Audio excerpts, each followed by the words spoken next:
friends, welcome to my channel. In this video I just played Wohlfahrt number 10, opus 45, and I'll just briefly discuss some of the little important things about this piece. First of all, to note that we have a specific bowing that goes all the way through the piece. This is part of Wohlfahrt's genius, developing that part of our brain, the control of different bowings all the way through, while he's having the left hand do various other little difficulties. As far as the left hand goes, I definitely recommend in this piece that you start in half position. So you play G sharp 1 first finger, and then B third finger. Then you play open D, and then you shift the first position.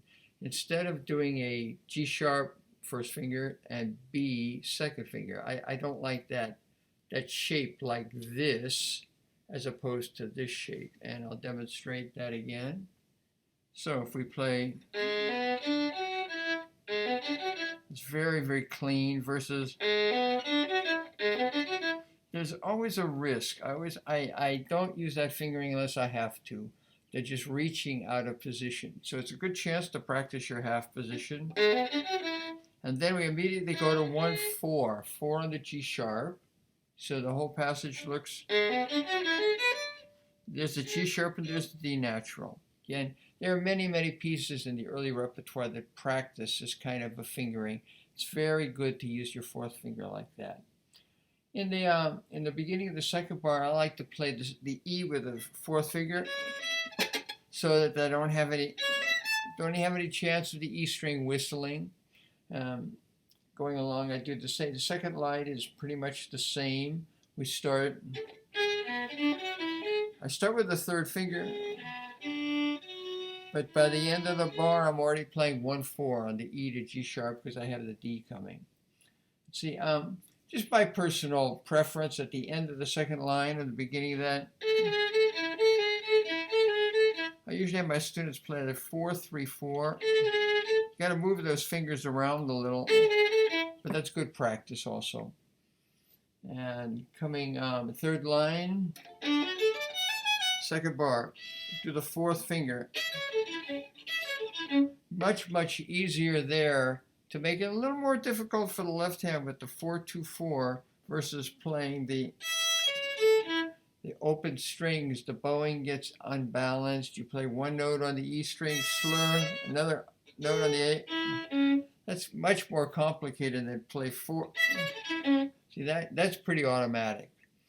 Same thing a couple of bars later. Now, interestingly, on the last line, we start with the G sharp. Oh, it is. Excuse me. I didn't notice. It's exactly like the beginning. It's exactly the same. Half position to first position. Tricky, the last measure after you're coming down this run, to get that 4 comfortably in there. For some reason, it just doesn't feel natural. You got to get it down very quickly.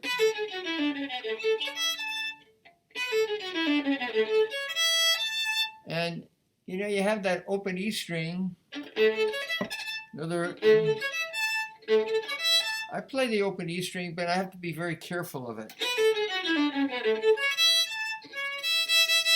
To get that to speak it on the down bow.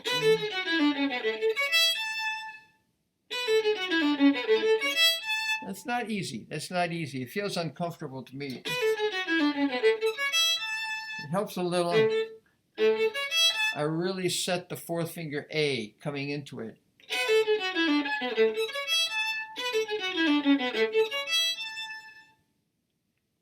Okay, so I hope you enjoyed playing this very, very nice little piece. It only takes about half a minute to play, but it's got a lot of little difficulties.